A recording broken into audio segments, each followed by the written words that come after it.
안녕하세요. 혹시 다윗과 골리앗 이야기 다들 아시죠? 오늘 바로 그 현실판, 그것도 기술과 법이 얽힌 세계에서 벌어진 이야기를 한번 파헤쳐 보려고 합니다. 이게 또 실제 있었던 판례를 바탕으로 한 거라 정말 흥미진진할 거예요. 바로 시작해 볼까요? 자, 오늘 이야기의 흐름을 살짝 보여드릴게요. 우선 한 혁신가가 어떻게 거대 기업을 만나게 됐는지부터 시작해서요. 어쩌다가 좋은 뜻으로 한 약속이 오히려 발목을 잡는 족쇄가 됐는지 살펴볼 겁니다. 그리고 이 판을 뒤집을 비밀 무기, 바로 보이지 않는 다리가 뭔지 알아보고 이걸로 법원이 어떤 결정을 내렸는지까지 쭉 따라가 볼 거예요. 마지막엔 이 모든 이야기에서 우리가 또 여러분이 얻을 수 있는 진짜 쓸모있는 팁까지 알려드릴게요. 자, 그럼 이야기의 첫 장을 한번 열어볼까요? 여기 세상을 바꿀 만한 엄청난 아이디어를 가진 한 사람이 있습니다. 그리고 그 아이디어를 실현시키려면 어쩔 수 없이 거대한 기술 생태계에 발을 들여놔야 하는 그런 상황인 거죠. 자, 오늘의 주인공들을 소개합니다.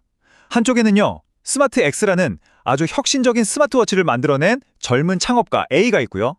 다른 한쪽에는 바로 그 스마트워치를 만들려면 꼭 반드시 써야만 하는 핵심 기술 특허를 가진 글로벌 IT 대기업 B가 있습니다.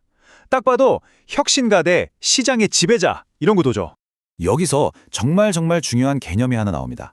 바로 프렌드 선언이라는 건데요. 이게 뭐냐면 일종의 전 세계적인 약속 같은 거예요. B사가 자기들 기술을 산업 표준으로 만들어주는 대신 우리 기술 누구든지 공정하고 합리적인 조건이라면 쓰게 해줄게 라고 약속을 한 거죠. 바로 이 약속이 있었기 때문에 A 같은 혁신가들이 마음 놓고 제품을 개발할 수 있었던 겁니다. 자, 이제부터 분위기가 확 바뀝니다. 갈등이 시작되는 거죠. A의 성공이 어떻게 B사의 태도를 180도 돌변하게 만들었는지, 이 성공 스토리가 어떻게 생존을 위한 싸움으로 변해가는지 그 극적인 전환점을 한번 보시죠. A가 만든 제품이 시장에서 그야말로 대박이 난 겁니다. 그냥 좀 팔린 수준이 아니라 너무 잘 나가서 거대 기업인 B의 시장 점유율까지 위협하기 시작한 거죠. 바로 여기서부터 문제가 생기기 시작합니다. 자, 여기서 B사가 첫 번째 카드를 꺼내듭니다. 바로 자신들이 했던 그 전 세계적인 약속, 프렌드를 깨버리는 거죠. A한테 시장 평균보다 무려 수십 배나 높은 특허 사용료를 내라고 요구하기 시작한 거예요. 이건 뭐 사실상 사업 저부라는 얘기나 마찬가지였습니다. 그리고 여기서 그치지 않고 궁극적인 위협을 가합니다. 아예 법원에다 스마트 X 제품 판매를 싹 다 금지시켜달라는 소송을 제기한 거죠. 이건 A한테는 정말 회사의 존망에 걸린 생사가 달린 문제가 되어버린 겁니다. 바로 이 절체절명의 순간에 이야기의 흐름을 완전히 바꿀 수 있는 전환점이 등장합니다. A의 유일한 희망이 될 수도 있었던 아주 강력한 법률 개념, 바로 그 비밀 무기를 소개해드릴게요. 이 개념 아주 간단하면서도 강력한 비유로 한번 설명해 볼게요.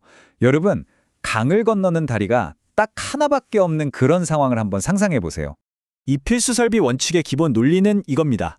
다리 주인이 자기랑 경쟁하는 회사라는 이유만으로 다리를 못 건너게 막아버리면 그게 공정한 경쟁일까요? 아니겠죠. 법은 바로 이런 독점의 횡포를 막기 위해서 존재하는 겁니다. 자, 그럼 여기서 진짜 흥미로운 질문이 나옵니다. 눈에 보이는 다리 말고 눈에 보이지 않는 이 디지털 특허도 과연 다리가 될 수 있을까요? 바로 이 질문이 이 사건의 가장 핵심적인 쟁점이었습니다. 이걸 법률 용어로는 필수 설비 원칙이라고 하는데요. 핵심은 이거예요. 대체할 수 없는 필수 자원을 독점한 기업은 함부로 다른 사람이 쓰는 걸 막을 수 없다. 근데 이 사건이 정말 획기적이었던 이유는 법원이 B사의 표준 특허를 그 물리적인 다리랑 똑같은 디지털 세계의 유일한 다리로 인정했다는 점입니다. 대단하죠? 자, 이제 다시 법정으로 돌아가서 이 사건의 클라이맥스를 한번 확인해 보겠습니다. 과연 법원은 어떤 결정을 내렸을까요? 법원이 내려야 할 결정의 핵심은 딱 이거였습니다.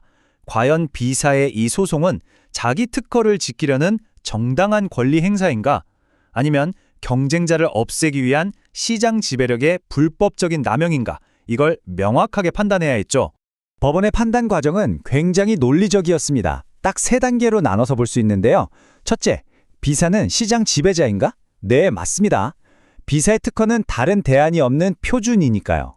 둘째, 그렇다면 이 특허는 필수 설비인가? 네, 이것도 맞습니다. 경쟁하려면 반드시 건너야 하는 디지털 다리와 같죠. 마지막 셋째, B사의 소송은 권리를 남용한 것인가? 네, 그렇다고 봤습니다.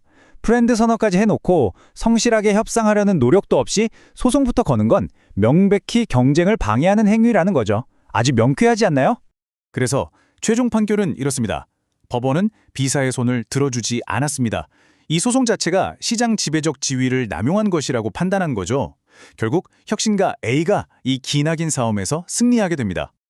자, 이렇게 다윗이 골리앗을 이겼습니다. 근데 이야기는 여기서 끝나지 않아요. 이 실제 판례가 오늘 이걸 보고 계신 여러분의 아이디어를 지켜주는 아주 튼튼한 방패가 될 수 있거든요. 특히 창업을 준비하시거나 기술 분야에 계신 분들이라면 지금부터 알려드릴 분쟁 예방 팁 꼭 기억해 두셔야 합니다. 여러분의 혁신을 지켜줄 3가지 방패 지금부터 알려드릴게요. 첫 번째 방패는요. 여러분이 꼭 써야 하는 기술에 프렌드 선언이 되어 있는지 항상 확인하는 습관입니다. 두 번째 방패는 상대방과 협상하는 모든 과정을 꼼꼼하게 기록으로 남겨두는 겁니다. 이메일이든 공문이든 뭐든 좋아요. 이게 나중에 법정에서 여러분을 지켜줄 가장 강력한 무기가 될 수 있습니다. 마지막 3번째 방패, 특허법만 생각하지 마세요. 공정거래법이라는 아주 강력한 창이 있다는 사실을 꼭 기억하셔야 합니다. 결론적으로 이 판결이 우리에게 시사하는 바가 아주 큽니다. 눈에 보이지 않는 디지털 세상에서도 법은 공정한 경쟁의 룰을 지키고 거대 기업의 횡포로부터 혁신을 보호하겠다는 의지를 아주 명확하게 보여준 중요한 사건이라고 할 수 있겠죠. 결국 이 사건은 우리에게 아주 중요한 질문 하나를 던집니다. 혁신을 보호하기 위한 독점적 권리, 바로 특허권, 그리고 공정한 경쟁을 망가뜨리는 불법적인 독점, 이 둘 사이의 경계는 과연 어디에 있는 걸까요? 여러분은 어떻게 생각하세요? 한 번쯤 깊이 고민해 볼 만한 문제인 것 같습니다.